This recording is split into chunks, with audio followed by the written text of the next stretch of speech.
namin sa Hacienda Angelita Farm Resort.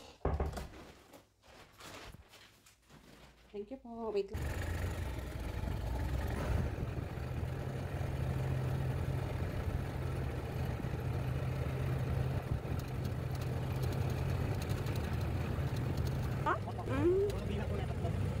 Laki ng lote niya, no? I mean, ang laki ng land niya, lote.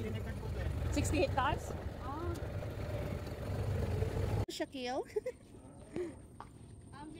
He's only ano lang po, 3.5 years old. Ah, bata pa siya. May Good afternoon, sir.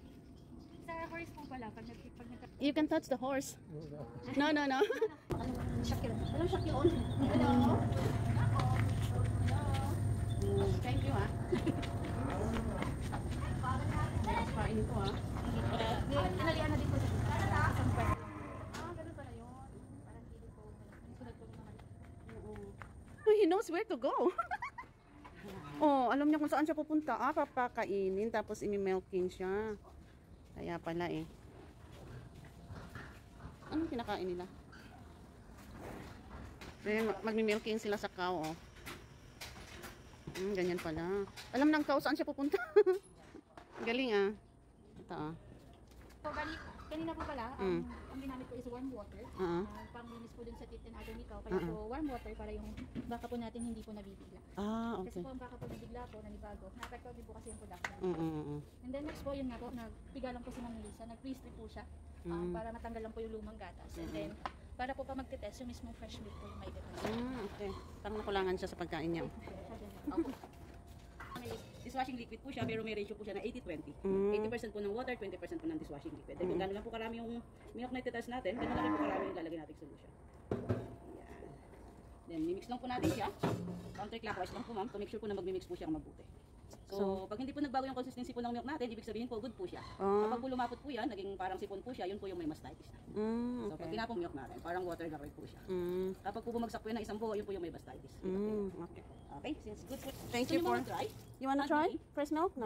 Ay, habot mo. Daliri po muna, parang pinakalak lang po, then press po natin ng tatla. Okay, lang, patras niya. Atras mo na. Ay, mantika, oh. Ito na, bakit ito mapatay lang po sa atin. Okay, then press po. Ano makakita po yung milk na yun? Ganyan pala. Hindi yan siya nasasaktan? Hindi po, ma'am. Basta po, i-press lang po natin, hindi po natin higilahin. Oops. Tama na yun?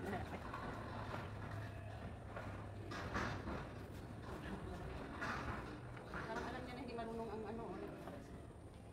Sanay naman po yan, ma'am, since madalas po kami mga may OJT po dito. So, sanay po siya iba-iba po. Ang galing, ah. Ito yung pinakamalaki ng kids. Apo, yan po yung mas maraming laman. Pero hindi na ako marunong. Wala, ang galing. Excuse me po. Tahingin gatas. Okay din na to? Hindi ako marunong. Okay na po, ma'am.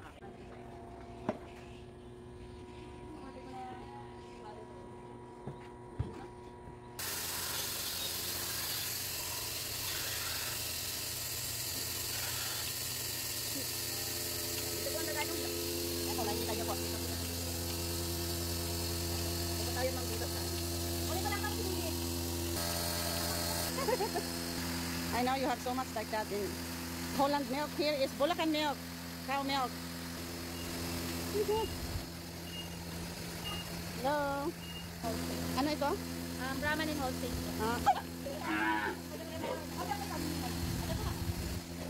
Iniinom siya, oh. Ay, Lisa. Ang bilis. Ako na mga awal Lisa.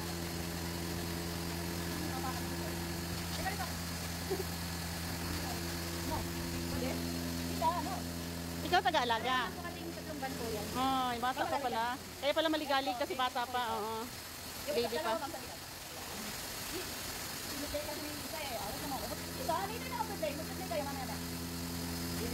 Punta tayo sa mga, sila yung ayaw umakyat. Dito tayo sa mga me. Ayan, mga me. Hello, mga me. Ito po yung aming bunso. Hello, bunso. Diyan na si Traupa. Yung mga lalaki. Yung mga lalaki. Hello, boys. Oh, mga babae. Uy, ikaw ang ingay mo. Parang buntis ito. Ito yung anak. Ka ba? Naingay lang po. Ha? Buntis ka? Hindi kasi tiyan niya, oh. Parang ano, ordinary kambing or hindi naman? Ito pong iba, ano ba po yan? Hello. Ano po yun? Glamping? Glamping. Okay na.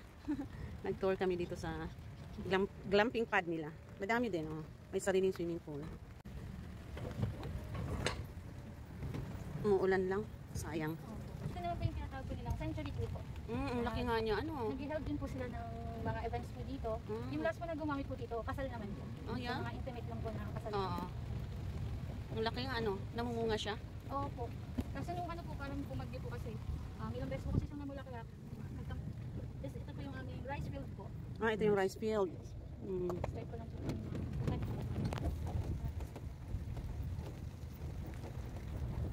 Kasi ito pasilip pa lang po ng kwarto. Ito po yung tinatawag ko nilang rest house po. So rest house po, ito po yung pinakamalaki. Sama yun po, pinakamalaki po na. Nagka-accommodate po siya hanggang 30 bucks po. Ito po, rest house. May sarili ding swimming May pool. sarili din po siyang swimming pool and then may KTV po and then may kitchen po.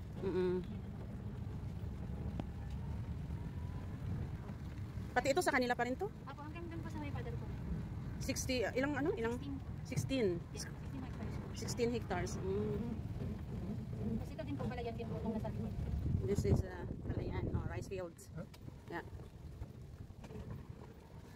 28,750. Good for 20 bucks. 20 bucks with this swimming pool. Okay. If you want some birthday celebration, you can held here. Sa glamping kitchen naman din po. Ito. The duck area pero hindi na sila papasok. Okay. Bye, Ducky.